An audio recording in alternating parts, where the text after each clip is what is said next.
This is the story that changed my view of the spirit world. Until that night, I had never believed in ghosts or anything beyond the living. But remembering that night still sends shivers down my spine. It all started when a close friend invited me to her hometown. She lived in another city, and a short getaway sounded perfect. I was exhausted and desperately needed a break, so I agreed. On the way, she talked excitedly about the local food, the beautiful sights, places we had to visit, and her friends we would meet. And as we were talking about all the random stuff, she suddenly mentioned that her house was haunted.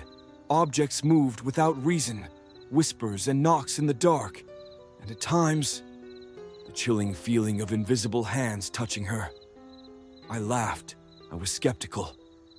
At that age, I didn't believe in ghosts. I thought she was teasing me. But she didn't smile. After a long journey, we arrived. Her home was a single-story house with a garden, driveway, and an old-world charm it had belonged to her grandparents. Inside was a spacious living room, an elevated dining area, a small bedroom, a gathering area, and kitchen. The backyard had a shed, which had 2 rooms and a bathroom. Then she showed me the room, the one she claimed was haunted. And yes, that was where I'd be sleeping. The first night was uneventful, though. I couldn't shake the feeling someone was watching me through the window. The next morning, I told her about how uneasy I felt that night. With a look of concern, she then told me the backstory of the house. Years ago, when she was a child, her family had a helper named Jack. As he came from a faraway village, he was given the room in the backyard to sleep. He stayed there with his elderly mother, who was paralyzed and couldn't speak. One afternoon, Jack returned from his chores to find a nightmare giant rodents had entered the room and attacked his mother. She couldn't scream or move. Her legs were torn open, her hands shredded. She lay on the bed, covered in her own pool of blood. Though she was rushed to the hospital, she died weeks later from her injuries.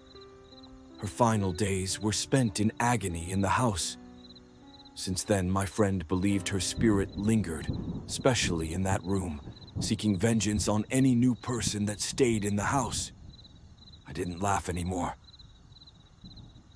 The next night after diner, I felt a heavy dread walking back into the room. The air was thick, oppressive.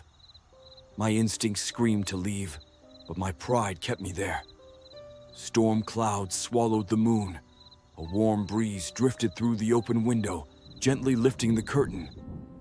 I lay in bed, slipping into that space between wakefulness and dreams. Then, strange noise like those of scratching the wood outside the window. Probably rat's eye, thought. But the scratching stopped, and a slow, deliberate hum began. The low hum crept closer, until it felt as though someone's breath was brushing against my ear. I turned my head, thinking it might just be the wind. But then, an eerie stillness settled over the room, complete silence for what felt like an eternity. I told myself it must have been a dream, until a crushing weight pressed down on my chest, pinning me in place, forcing me to gasp for air. And then, without warning, a blood-curdling scream tore through the silence right in my ear.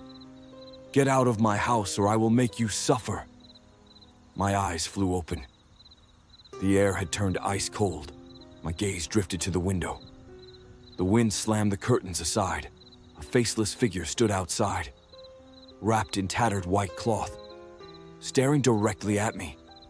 I froze, heart pounding, then let out a scream. Moments later, my friend and her mother rushed in, flicking on the light, their faces etched with concern. "What happened?" they asked. I told them everything. The hum in my ear, the crushing weight, and the faceless figure I had seen just now.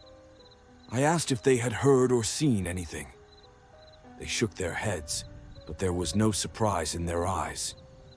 They admitted that others had experienced strange events in this house before me. though never as terrifying as what I had just endured. The next morning, I had already decided that I was not going to stay there anymore, so I told them I had urgent work and left. Days later, I fell violently ill. Fever, weakness. Nothing helped until a priest performed a cleansing ritual. Even now, I think about that night makes my skin crawl. I went from mocking ghost stories to praying daily. Our forefathers used to say that the spirit of a person who died in agony will haunt the place seeking revenge. The house still stands. My friend still lives there. And her stories are even more terrifying. Would you like to hear her scary stories? If yes, then do check this channel more often. I will post another video with her stories soon. Until then, sleep with lights on, and whatever you do, don't look out your window at night.